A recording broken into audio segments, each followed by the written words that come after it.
So I was in Miami or Hialeah on Monday, and when there was a video where you were recognizing Alina Garcia and Dario Fernandez and Tomas Regalado, everybody applauded. They're so excited about your being the Secretary of State. Your homegrown son, and so they're just all excited. The other thing they're excited about is that they have somebody that is going to care about Venezuela and Cuba and Haiti and Nicaragua, all the problems, because you've been so vocal. So I guess, can you just go through sort of one by one and say, look, we know what are our options? Not that you know exactly what you're going to do, and a lot of these decisions will be made by somebody else anyway, but what are, like right now, look at what's going on in Venezuela. The Biden administration's allowed oil to flow. He stole the election, completely violated what Biden told him he would do. Maria Corina Machado probably was only alive because of your hard work making sure that Donald Trump put a tweet out. You look at Cuba now. They just dropped the state-sponsored terrorism, which makes no sense. We've got people like Jose Daniel Ferrer in prison. Kids as young as 14 in prison for peaceful protests. So, give me some of your ideas of what is possible. Let's take one, but let's start with Haiti, because in many ways it's globally complex, and I think the chairman sort of alluded to this a moment ago. There's a fundamental problem in Haiti, in that there is no legitimacy of authority. And I say this in recognition of the fact that some of the national police forces in Haiti have been extraordinarily brave. Despite being outgunned and outmanned, these guys and gals have stuck at their post and fought back against armed gangs. You know, when the most powerful person in any nation state is nicknamed barbecue, that is not a good thing. And this guy obviously is not named that for good reasons. He's not a cook. These are bad gang elements that are operating within Haiti and have destabilized not just Haiti, but threatened to destabilize the Dominican Republic, not to mention the migratory pressure that it places on the United States, on the Bahamas, and on other places in the region.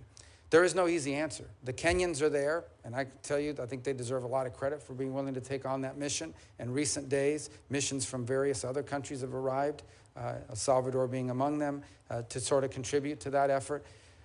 I don't think anyone can tell you they have a master plan for how you fix that overnight. I do think it does begin with stability and security. You've got to establish some baseline security, and it's not going to come from a U.S. military intervention. So to the extent that we can encourage foreign partners, and I would include foreign partners in the Western Hemisphere, who should be contributing to this effort, to provide some level of stability and security in Haiti so that you can explore the opportunities to have a transitional government that has legitimacy, that can ultimately lead to the conduct of elections, and then have governing bodies in that country that can bring about a nation state that can begin to build some of the things you need in order for permanency. But it's going to take a long time. And I say this with sadness in my heart.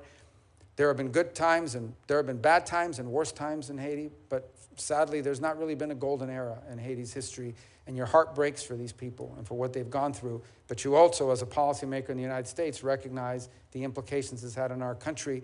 It's not just in the migratory pressures it's placed on us, but as I pointed out earlier, the threat it poses on a daily basis to destabilizing the Dominican Republic. You mentioned Nicaragua. It's a very weird situation, for lack of a better term. The Sandinistas earlier, one of the first things they did in the new year is they kicked out every nun in the country. They've gone to war with the Catholic Church, which was the last institution in the country capable of standing up to them. But now they've begun this process of amending their fake constitution to basically create a family dynasty, so that Ortega and his wife will now be co-presidents. There's no democracy that's been completely wiped out. They have literally put plane loads of opposition figures and exported them here to the United States and around the world. They literally arrested anyone who signed up to run for president. They arrested every single, you signed up to run for president, they put you in jail. So it's a big challenge, but our national interest is most challenged. Number one, because of migratory pressure. Number two, because the Nicaraguan regime is allowing people to fly into Nicaragua visa-free from anywhere in the world and then transit to the United States. They have become the point of entry for people from all over the world, because you come in without any visa. They charge you $1,000 or whatever the going rate is today. And from there, you get on the migratory route and into the United States. They have been direct contributors to the migratory crisis we face at our southern border. And the third is the Nicaraguans have basically invited the Russians, to establish a military naval presence in Nicaragua, in our hemisphere. That poses a threat to our national security. That needs to be addressed. Venezuela, sadly, is not governed by government. It's governed by a narco-trafficking organization that has empowered itself of a nation state. And we have seen, I believe, upwards of 7, 8, 9 million Venezuelans have just left the country. More are expected to leave. I was in strong disagreement with the Biden administration because they got played the way that I knew they would get played. They entered into negotiations with Maduro. He agreed to have elections. The elections were completely fake. They leveraged migration against us to get those concessions, and now they have these general licenses where companies like Chevron are actually providing billions of dollars of money into the regime's coffers, and the regime kept none of the promises that they made. So all that needs to be re-explored, because in Venezuela, you have the Russian presence, you have a very strong Iranian presence.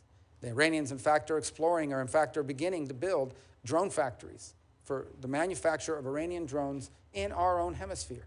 Not to mention the long practice of the Venezuelan regime of providing real but illegitimate passports to operatives for Hezbollah in our own hemisphere. And lastly, and I leave it lastly to Cuba because it's one that's been more enduring, the problem in Cuba basically is that despite being a communist regime and Marxism not working, is that they've decided, and they thought what they would do is that they would create this holding company. It's called Gaesa. It is a company that they own by the Cuban military, and that holding company owns everything that makes money in Cuba. If it makes money in Cuba, they own it, and it generates revenue for them. The Miami Herald just did an expose on Gaesa. And while you have electrical blackouts and you have all these other problems economically in Cuba, Gaesa is sitting on billions of dollars that they've generated for their permanency. In 2017, the Trump administration sanctioned Gaesa. Unfortunately, the Biden administration lifted some of those sanctions and restrictions a couple of years ago, which increased the amount of money they're able to generate through things like manipulating remittances and the like.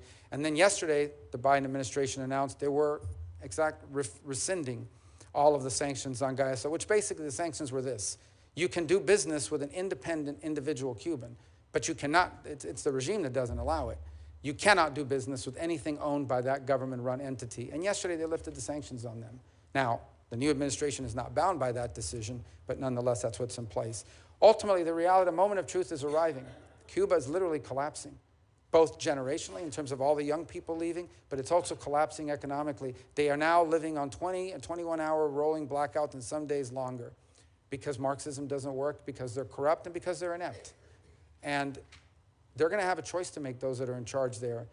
Do they open up to the world? Do they allow the individual Cuban to have control over their economic and political destiny, even though it threatens the security and stability of the regime?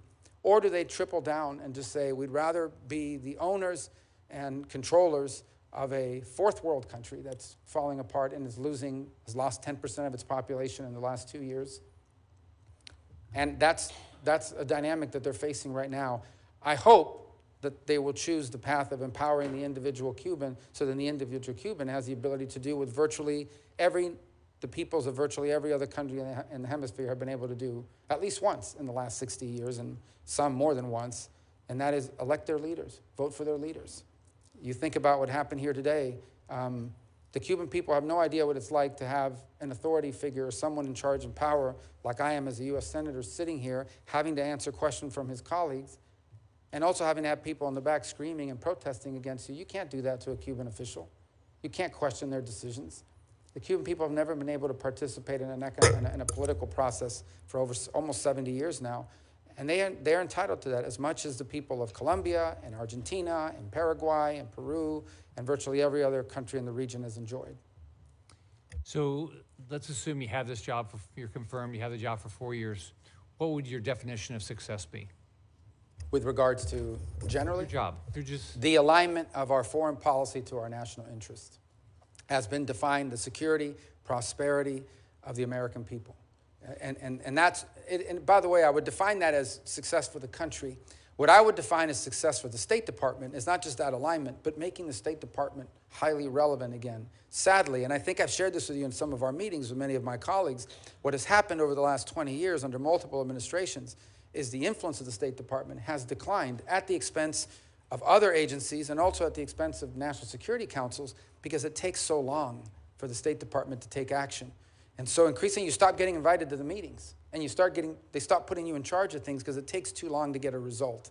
So we want the State Department to be relevant again, and it should be, because the State Department has a plethora of talented people who are subject matter experts and who have skills in diplomacy, and it's not being fully utilized because increasingly on issue after issue, we've seen the State Department marginalized because of internal inertia, because of the way the structure works. So we have to be able to we have to be at that table when decisions are being made, and the State Department has to be a source of creative ideas and effective implementation. So I would define making the State Department relevant again in the setting of our foreign policy is critical. And I think that's something that maybe is not as perceived by the general public as it is by those of us who watch it on a daily basis. Thank you. Thanks. Senator Rosen. Well, thank you, Chairman Risch, Ranking Member Shaheen, for holding this